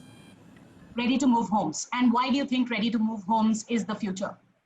Because people want to see where they're going into. They want to be sure that the delivery is going to be there, with the kind of uncertainty that is there on deliveries, and especially now with real estate struggling like that, they'll want to be sure that they're going to get their home. And there is no really appreciation happening for them to buy it right away. So they'll wait till the home is ready and do ready to move homes. Okay. Lian, the next question is for you. Prop tech, is it going to take over? So technology versus real world. What do you think, real or real? I think the future belongs to the tech enabled agent. So it's always going to be a person-to-person business, but the ones who are going to do really well will leverage the technology to be able to do more personalized en masse. So reality, will we change the spelling to reality? Yeah, absolutely. It's I can't see relationships coming out. My next question. So my next question to you guys is, and this is to Divyaji, larger homes, because everybody is on a Zoom call and so they need a space to themselves. So larger homes or small studio apartments, which was the millennial trend? So not really too large homes because it will impact ticket size and people may not want to spend too much, at least in the short term. But yes, they will give consideration to a small workspace, could be like a study room, which will start coming into picture, which we'll see across cities. Very nice. Okay, my next question to you, Gunjan, is millennials at one point of time did not want to buy, right? They wanted to rent. So this whole thought process was changing with renting cars, renting homes, so that's how shared economy and the Ubers of the world and the Olas of the world made their business plans. So do you think the millennials will stick to this thought process, or do you think we will want to own our own investment assets and so on and so forth? You're right. I mean, the pattern, definitely the spending patterns shifted to the millennials wanting to spend on more activity-based, things like travel, and not really secure their investments in buying their home and just kind of renting it out. But I think COVID, more than anything, has proved to us the importance of having your own home, your own security. With the kind of uncertainty in jobs out there, I think people who are staying in rentals are definitely more apprehensive. And we're seeing that at our projects itself. The guys who are coming back to buy are the ones who are staying in rentals right now. So it just validates the point that it's going back to the old mindset of securing your investment in a solid home for yourself. Yeah. Perfect. Now, and that's a trend that's global as well. I was at a virtual conference in the US only 2 weeks ago, and they're seeing it there. We're seeing it in Australia as well. Yes, so one of the things that I think two of the things which really made sense in this COVID world, if I may call it, was one, security, and second, safety. And of course, sanitation lies very, very close to both. Security comes from two major things. One is home, and the second is family. So I think we just realized that we need to be secure and safe. So you guys are bang on. So Leanne, this is a fairly big question and important one, and I think it's going to be important for the entire panel. Except me, I don't know if I'm going to get some favorable to me kind of answers to this, but I would still want to take it. I think what you referred in one of your, or while you were talking, was that government has taken some fantastic steps to ensure that the businesses can survive these trying times. So, you know, and one of the things that you talked about was the government paying staff where the businesses are not being able to pay staff, right? What do you think is the key takeaway from the entire schemes of the government? And which one do you think, apart from the one that you've mentioned, is something that you feel has been the most critical as a government intervention? And of course, to the other panelists, I'm going to ask, what do you think went missing in our package, and where you think that the government still needed to intervene further, especially with regard to the real estate sector, and especially with regard to the best practices that happen across the globe. So, you know, you're given a minute each. You can talk your mind out. Yes, we start with you, Leanne. So definitely the Job Keeper program that is paying for 6 months the $750 a week for businesses to keep people employed. Secondly, they've just announced a $25,000 incentive for people to buy brand new homes or to build new properties. So that's really important to keep the construction industry going. So they're two very, very important ones. Our government has spent a lot of money keeping our economy going. Great. So next is you, Darshana ji. Anji. Hello. Yeah, the question I had talked about the question. The question is, where do you think the government needs more intervention, especially in India? And if you followed best practices across the globe, do you think there is anything else that the Indian government should have done? There is. I believe that the demand spur would have been there. I know that the government is hesitant to directly help developers. There is a certain mindset there with our government, but I believe that you know, an industry that contributes 7% to the GDP and creates employment in the ancillary sector really needs to be looked after, and more so if they were able to create demand by giving SOPs on, let's say, GST or stamp duty, or even an incentive in the income tax, or one of those provisions to the end user, and to be able to churn that into the sector to kind of move sales up. A little bit of that would have really helped the sector. And over and above, I think input credit for the real estate sector would, they don't need to do anything. If you just bring back input credit, I think that would really help. Okay, Divya ji, you go next. So I feel, you know, it's important to put money in the hands of consumers. So, you know, on the fiscal side, there should have been more, so that if people get more money, they'll spend more money and the demand cycle will come back. And that's missing right now. Okay, Neetu ji, you go next. Oh, well, you know, I feel that from government's perspective, they still are really hung on to, you know, real estate being the black sheep. Because of which, you know, all the SOPs, whatever we go and ask for, it's really held back. When you're talking about being a 5 trillion economy by 2025, then where is it going to come from? You can't really have investors coming in without your tax structure being in place. You're not really providing fiscal measures. And where does the real estate sector go to? How do you support it? So where do you think, what is missing? Well, what's missing is the mindset. So real estate should not be looked at as a black sheep, because they have recently come out with many regulatory norms like RERA is there. So that's really bringing the transparency in place. And with all the FDI money coming in, there are a lot of ESG norms which are being followed. Sustainability is really coming up very well. So I guess, you know, the government has to step back and the bureaucrats need to be really conditioned to this fact that whereas they're in place to get in transparency, and, you know, the investors, they themselves have got their own, checks or check boxes when they ensure that there's transparency built in, then I think that what the government needs to do is really, you know, kind of really think through the whole process, I would say. Gunjanji? I think the thing of importance right now is having a balancing act. There has always been the notion that the wealthy should somehow pay more and be burdened with more, whether it's the income tax model that we have. And specifically to real estate, like, Neetuji rightly pointed out, we are considered the black sheep. So there's always been a kind of unbiased burden on us. Whether it's to do with the loans, whether it's to do with, GST, the input tax credit. So I feel somewhere you need to step back and realize that, the real estate industry is providing so much to the economy that by burdening them so much is just going to get the whole system to crash. So just a balancing act, I think, to favor all stakeholders is something that we need to review and kind of. Great. So I'm not going to give you my take here on this question because I'm sure everyone is going to consider that it's going to be biased. In fact, I'm definitely going to be biased.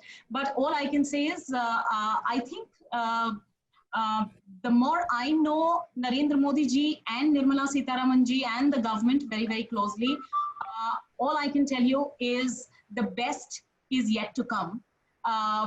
What has come right now is just the tip of the iceberg. The iceberg actually is large enough. And we also know that the challenges are also very, very large.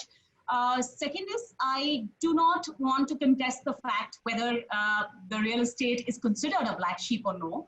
But what you need to understand is most of the efforts that has happened till now is basically aimed on consolidation of the market, which was what was required. And I completely agree that this is an important sector because it gives one of the largest employment in the industry today. And the government needs to definitely handhold. Quick question to you, Darshana ji, is what do you think about these migrant laborers? Are they going to be back? Yes or no? They will be back, yes. Obviously, the inter-district travel is still a little difficult with the trains moving slow. They will be back because there is no employment in a lot of the other states. The number is too large for them to suddenly create that much employment.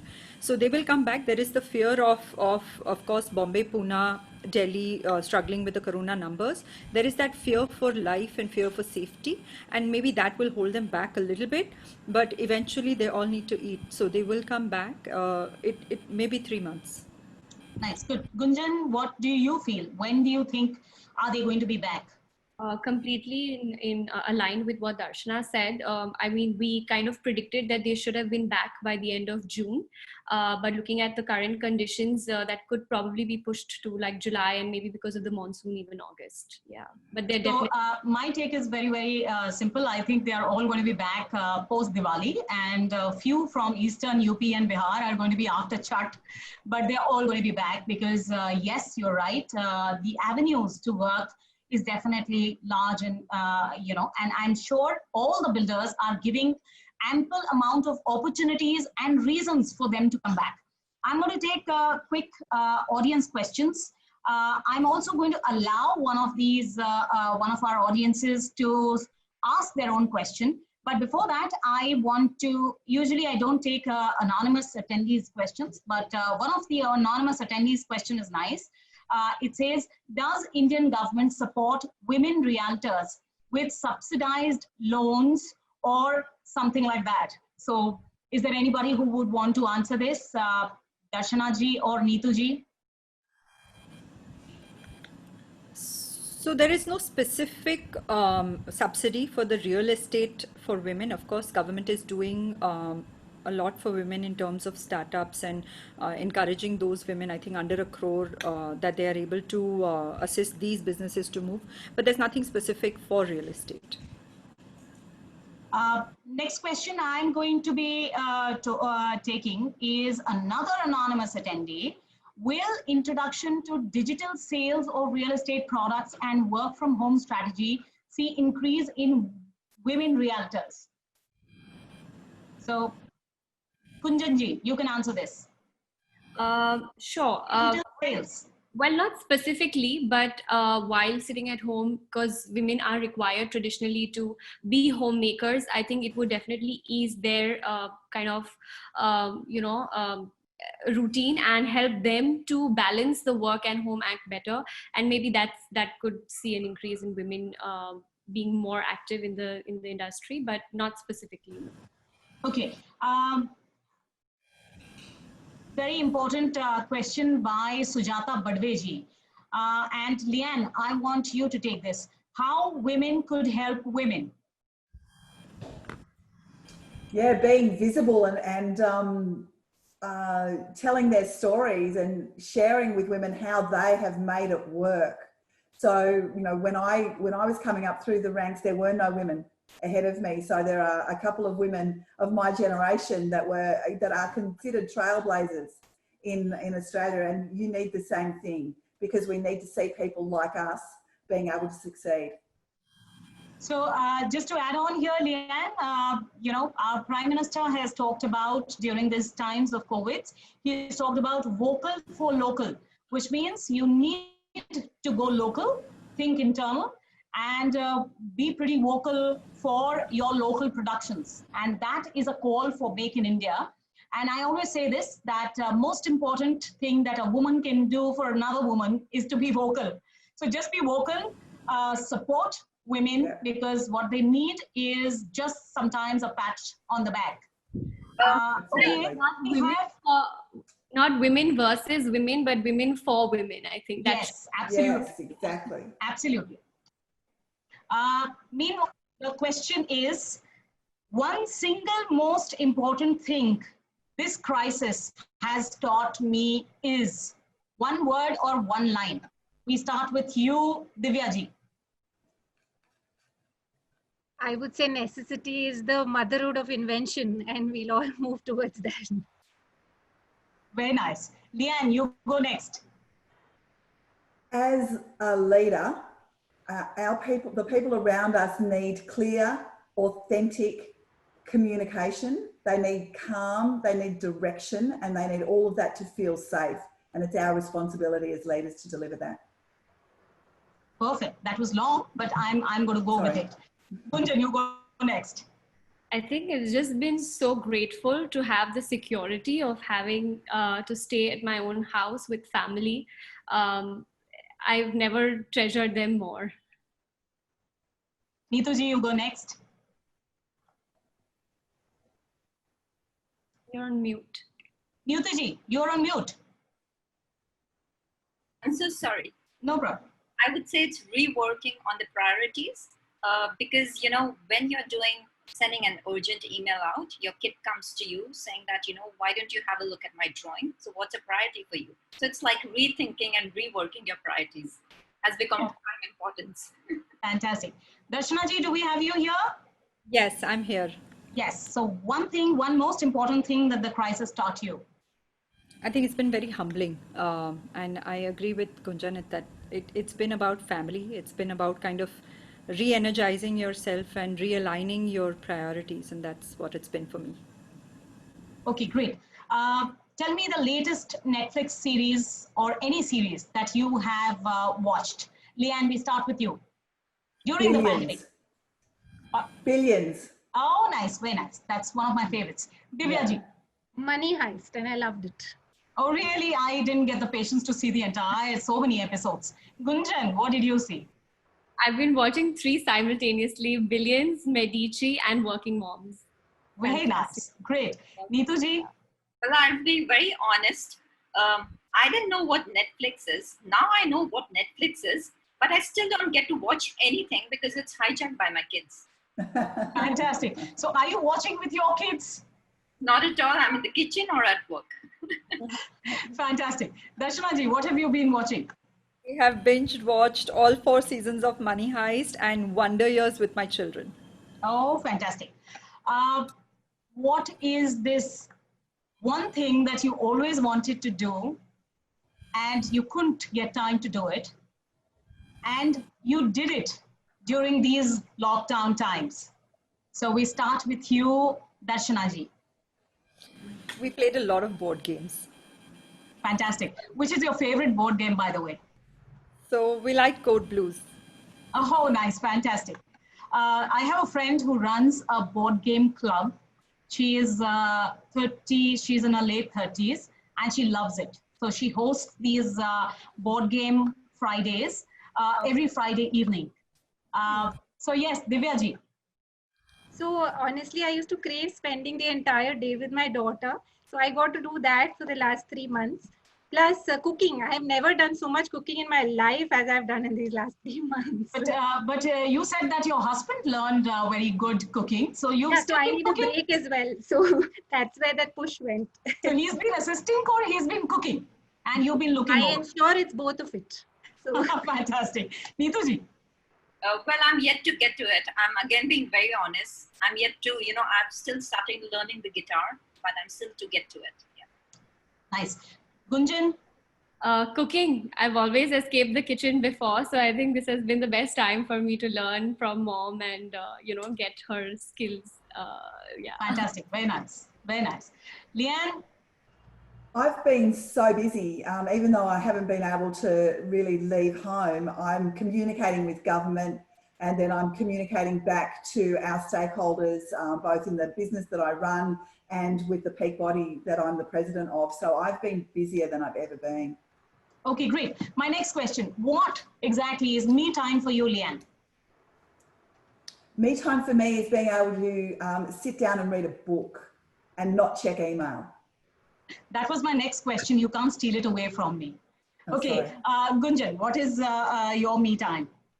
Me time for me in COVID has been to take an hour out to walk and watch the sunset on my terrace every day. Nice. Fantastic, very nice. What about you, Divyaji? I think it's walking on my own, listening to a book on Audible. So that's my me time for me. Fantastic. Neetuji? Talking about you don't tell me now that you don't have me time. I was about to tell you, I'm being very honest. How old are your kids? Now I really want to know. If you're talking about the current COVID crisis, no me time. Prior to that, going for a walk and reading a book. Fantastic. And my kids, 10 and 8.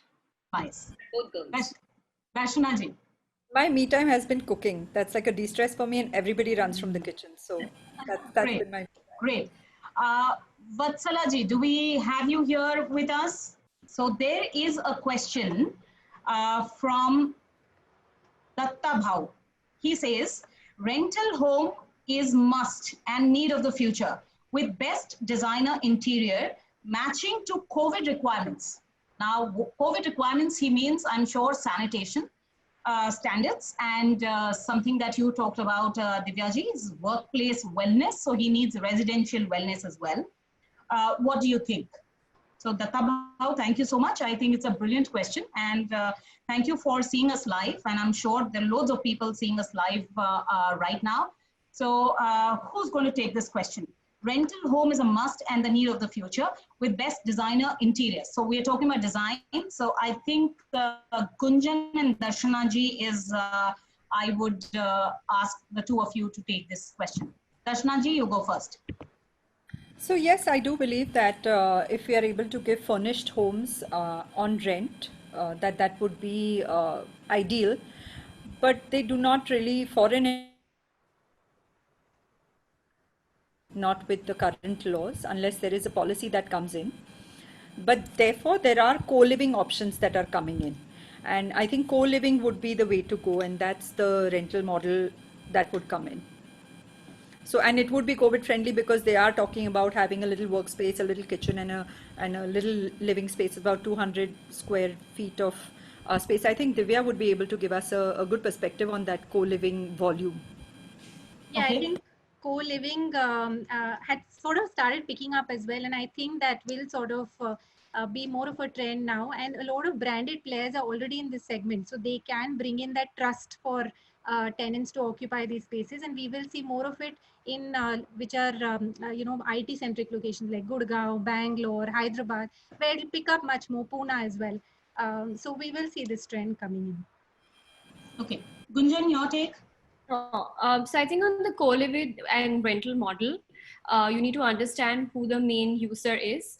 For us, I think it would primarily be the IT sector, young professionals, and the college-going students, and both have different needs. So again, having a smart design to cater to both their individual needs by creating a workstation for each party would kind of help. Yeah. Perfect, nice. So we hardly have time left, but I have two very, very important questions. So which book are you reading, Leanne? I'm reading a leadership book at the moment called Rise Up. So I'm not even reading anything interesting, sorry. Very nice. Gunjan, which book are you reading? I was just turning back. I'm reading Jeffrey Archer's Heads You Win. Just started. Oh, fantastic. Very nice. Neetu ji, you don't read books. Well, Jeeves, I do. Jeeves has been my favorite. Perfect, very nice. Divya ji, which book are you reading? I am reading Palace of Illusions, which is Draupadi's perspective of Mahabharata. Oh, very nice. Darshana ji? I am not reading anything right now, sorry. Very nice, good. My next question to you people is, what is the first thing that you do when you get up in the morning? Leanne, we go out with you first. I exercise, I go to the gym. Perfect. Gunjan? I check my phone and social media. Stop it. Neetu ji. Drink warm water. Oh, nice, very nice. Darshana ji? I go for a walk. Divya ji? Actually, phone would be the first thing, but then yoga after that. Okay, nice. Whom do you look up to in your sector? So who's your idol? I don't want to phrase it that way. Whom do you look up to in your sector, Leanne?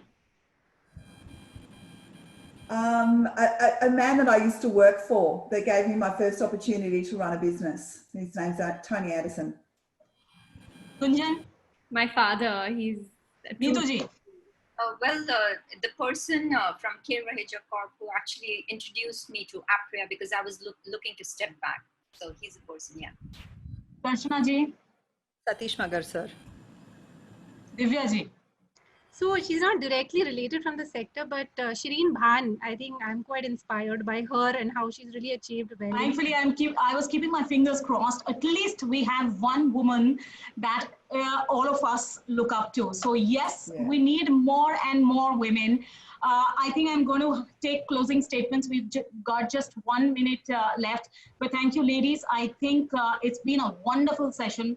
It's been so engaging, and I'm sure our audience loved it, loved your insights. We've been getting a lot of praises from a lot of people, but ideally we all do not work for praise. That's why we've come so far. We work because it's our passion to work, and we want to prove one point, and that's the only point to ourselves, that we are not only worth it, but the world is worth us. So the last closing statement I'm going to take from all of you is, what do you think is one important concern during these times? So challenge, and one positive that you will take it henceforth. So Gunjan, we are going to start with you. Challenge, of course, has been immobility for everyone. I think we've never experienced this kind of stay-at-home situation for this long a period. But again, to move positively ahead, I think humans are just designed to adapt to any situation. And I think we're doing it pretty well. So I think just continue to keep faith in ourselves, and we'll get out of this soon. Perfect. Leanne, you go next. The challenge is dealing with the uncertainty, because we just don't know what is next from a health perspective and also financially in our economy. And I definitely agree, the resilience and the adaptability that we've seen from people around the world has just been phenomenal. Yes, Divya ji, you go next. So challenge, I would be probably aligning to this new normal or new way of working. And the positive I would take is that, the ability to multitask and give time to each person or each segment important in my life. That's what I would say a positive thing. Darshana ji, you go next. I believe the challenge is safety, the safety in terms of health. And I believe adversity is opportunity. So that's my takeaway. That's my positive. That every adversity has something to offer in terms of opportunity, and it's about finding that opportunity. Neetuji? Well, I agree with Lian. It's really very uncertain times because you really don't know what's there on the horizon. But the way to look at it is like there's a silver lining around every dark cloud. So great. Thank you, ladies. Thank you so much. As they say, the woman who follows the crowd goes as far as the crowd goes. But these are the women who are way apart and are leaders in their own terms, in their own fields, and are, as I've said earlier, raising the bar for the entire industry.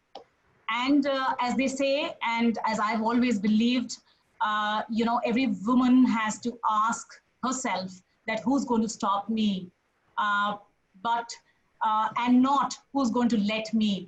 You guys are living examples of the same statement. So congratulations to all of you. Thank you so much. We would love on this platform of Cagaay to keep engaging with even more empowered ladies like you.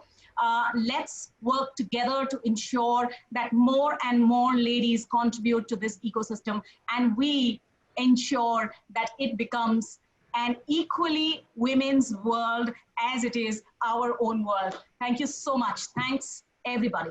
Well, thanks to you, Shweta. Thank you so much. For moderating the session. Much appreciated. Thank you. Thank you. Thank you so much. It was amazing to be moderated by you. Thank you very much. Thank you so much. Thanks. Bye-bye. Bye.